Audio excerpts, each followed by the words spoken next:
Welcome to Time News Studios. You are watching 4 p.m. Bulletin. Imran Khan के deadline ॾियूं था त बेतमादी रिथ खां अॻु इस्तीफ़ा ॾिए। इमरान खान खे अवाम ते भरोसो आहे त असेंबली टोड़े अवाम वटि वञणु घुरिजे। ईअं न थियो त इस्लामाबाद पहुची बेतमादी रिथ पेश कंदासीं। बिलावल भुट्टो ज़रदारी चयो आहे त सिलेक्टेड वज़ीर आज़म जो बंदोबस्त थियण ताईं सुकून सां न वेहंदासीं। माज़ी में एस्टेब्लिशमेंट जो किरदारु न्यूट्रल नाहे रहियो। कुझु ॾींहंनि में उन माइंड सेट जो इम्तिहान अचण वारो आहे। बेतमादी में ख़बर पइजी वेंदी त केरु कंहिंसां गॾु आहे। असांखे वेढ़ाइण जी कोशिश न कई वञे। क़ौमी मुफ़ादनि जे लाइ निकिता आहियूं। गॾियल अपोज़िशन जो फ़ैसिलो क़बूल हूंदो।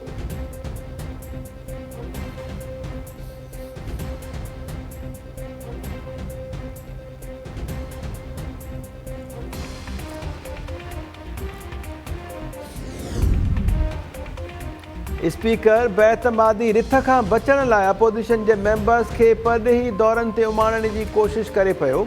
PPI नवाज़ लीग पंहिंजी असेंबलीज़ जे मेंबर्स खे परॾे वञण खां रोके छॾियो। पीपल्स पार्टी MNA शाज़िया मरी चयो आहे त मेंबर्स खे हिदायत कई वई आहे त इस्लामाबाद में मौजूदगी यकीनी बणाइनि। को बि मेंबर असेंबलीअ जे सरकारी वफ़द सां गॾु दौरे ते न वेंदो। ज़रियनि मूजिबि शहबाज़ शरीफ़ बे पार्टी मेंबर्स खे इस्लामाबाद में रहण जी हिदायत कंदे चयो त स्पीकर अपोज़िशन मेंबर्स खे परॾे उमाणण जी साज़िश करे पियो। बेतमादी रिथ वक़्तु समूरा मेंबर्स पंहिंजी मौजूदगी यकीनी बणाइनि।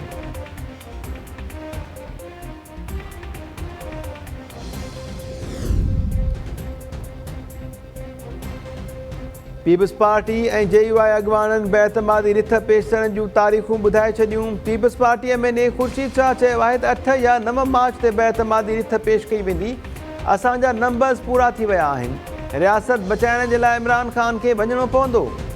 JUI अॻवान गफ़ूर हैदरी चयो आहे त सुभाणे या परीं बेतमादी रिथ पेश थी वेंदी। नाअहल हुक्मराननि मां जान छॾाइण जो वक़्तु अची वियो।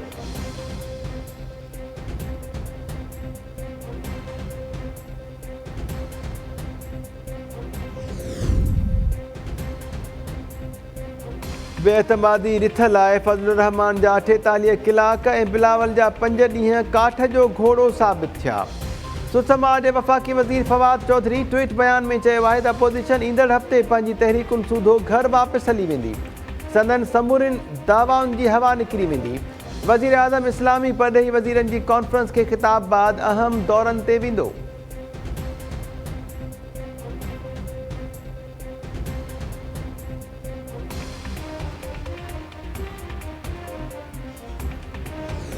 सियासत शुरू की थी आज से 20-22 साल पहले तो पाकिस्तान पीपल्स पार्टी से शुरू की थी, लेकिन एक ऐसा फैसला आया जो मेरी मजबूरियां, कुछ फैमिली की, कुछ और मजबूरियां थी, जो मैं समझता हूं, मैं अक्सर मीडिया में भी कहता हूं कि जो मेरा एक गलत फैसला था, जो मैं खुद एडमिट करता हूं। मैं जब खान साहब आए थे मेरे घर तो मैंने उनको कहा था कि मैं आज भी भुट्टो वाला हूं, मैं कल भी भुट्टो वाला हूं, यहाँ रिकॉर्ड। तो मैं इस हवाले से मैं फिर समझता हूँ, मैं अपने घर आया हूँ, मुझे इंतहाई खुशी है। PTI में भी गया था तो मैं पुराने वर्करों की बात करता था। तो मैं आप मुतमिन हूँ, शुक्र अल्हम्दुलिल्लाह, अल्लाह का लाख लाख शुक्र है। और मैं शुक्रिया अदा करता हूँ अपनी क़यादत का, अपने भाइयों का, चेयरमैन साहब का, जरदारी साहब का, उनकी सारी टीम का, कि उन्होंने इज़्ज़त दी। और इंशाअल्लाह ताला ये दस्ता चलेगा और अल्लाह के हुक्म से घर घर से भुट्टो निकलेगा और जिए भुट्टो जरूर हो।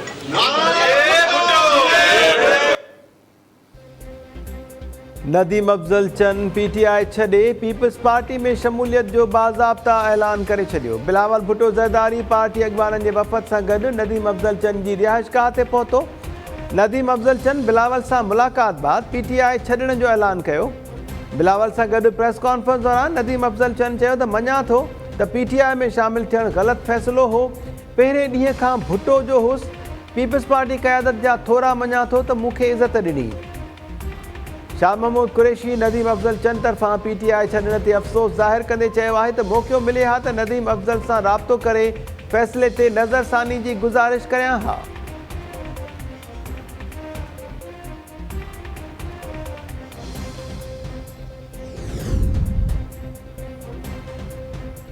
आसिफ ज़रदारी के नवाज़ शरीफ मां एहतियात करण घुर्जे, ईंदड़ हुकूमत अवाम जी हूंदी। सीनियर कानूनदान एतजाद एहसन चयो आहे त अवाम जो जज़्बो ॾिसण सां हुकूमत जे वञण या न वञण जो अंदाज़ो थी वेंदो। मुल्क ऐं इदारनि जे लाइ वज़ीर आज़म अनटर हूंदो आहे। इमरान खान न हूंदो त को ॿियो वज़ीर आज़म थींदो।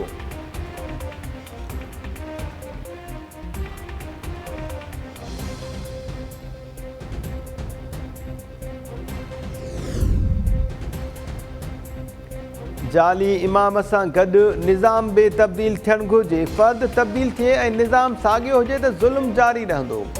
जमात इस्लामी जे अमीर PTI ऐं पीपल्स पार्टी खे नाकाम करार ॾींदे चयो आहे त पीपल्स पार्टी ऐं PTI में को फ़र्क़ु नाहे। ॿई अवामी ज़िंदगी बहितर बणाइण में नाकाम थी वियूं। लाहौर ऐं कराची जी हालत बदतरीन आहे। टाइम न्यूज़ सां ॻाल्हाईंदे सिराज उल हक़ चयो त वफ़ाक़ ऐं सूबाई हुकूमतूं नाकाम थी वियूं आहिनि। हाणे अवाम खे मौक़ो ॾिनो वञे। शतरंज जी रांदि में तमाशाई थियण बदिरां अवाम हक़ीक़ी तब्दीली जे लाइ तयारु थिए। पीपल्स पार्टी जो मार्च वॾी ॻाल्हि नाहे। मार्च महीने में मार्च थींदा आहिनि। हुकूमत जलसनि बदिरां कारकर्दगी ॾेखारे।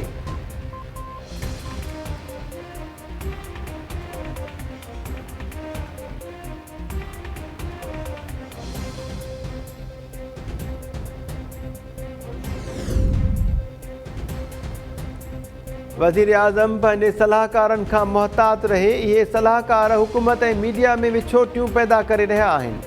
पंजाब असेंबली जे स्पीकर परवेज़ इलाही मीडिया हाउस ऐं अख़बारनि जे इश्तिहारनि ते पाबंदीअ ते ॻणिती ज़ाहिर कंदे चयो आहे त PTI जे अॻवाननि खे मख़सूस चैनल्स ते वञण खां रोकियो वियो आहे। ईअं त PTI पंहिंजो मौक़िफ़ सही नमूने न रखी सघंदी। वधाए लॻे थो त इश्तिहारनि ते पाबंदी पीका कानून जी रोशनी में लॻाई वई आहे। वज़ीर आज़म खे दरख़्वास्त आहे त फ़ैसिले ते नज़रसानी करे।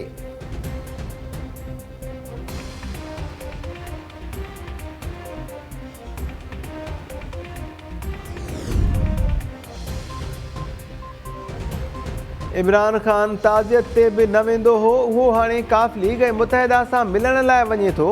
ज़ाहिर थियो त ॻाल्हि वधी वई आहे। जल्द सिलेक्टेड हुकूमत मां जान आजी थींदी। सूबाई वज़ीर सईद गनी चयो आहे त सिंध जे अवाम घोटीअ मां निकितल जोकर मार्च खे रद्द करे छॾियो आहे। कराचीअ में बि खेनि ख़्वारी जो मुंहुं ॾिसणो पवंदो। इमरान खान जे चवण ते पंजाब में पीपल्स पार्टी जे लॉन्ग मार्च अॻियां रंडकूं पैदा कयूं वयूं। अहिड़ियूं साज़िशूं थींदियूं रहियूं त जियालनि जो रद्द अमल अची सघे थो।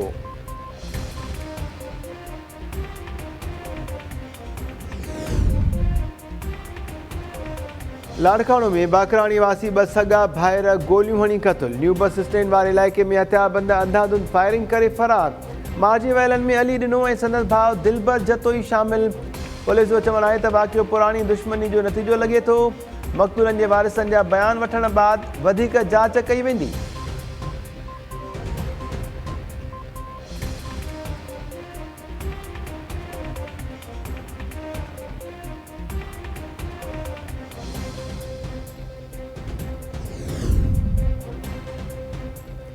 चांडका जी शागिर्दाणी नौशीन शाह जे पुरस्कार मौत बाबति अहम दस्तावेज़ साम्हूं अची विया।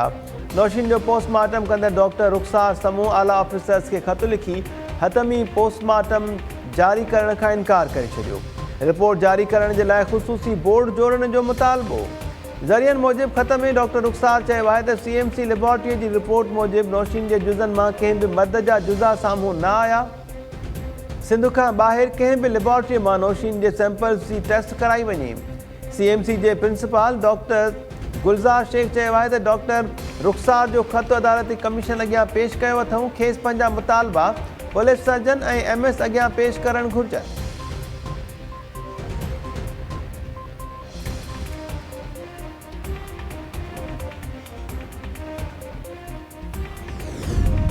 अपने बड़ों से एक कहावत सुनी थी मैंने कि बंदर बांटे रेवड़ियाँ अपनों अपनों में।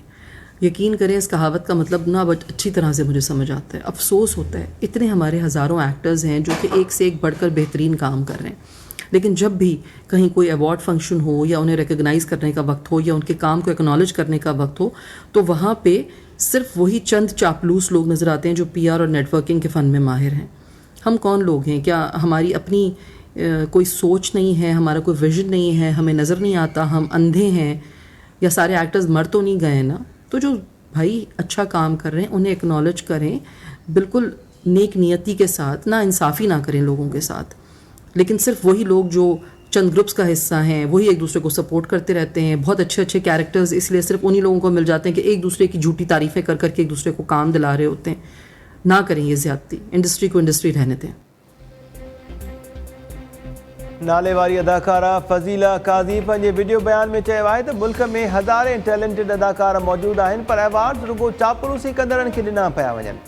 चापलूसी ऐं ख़ुशामदीअ वारो कल्चर ख़तमु थियणु घुरिजे।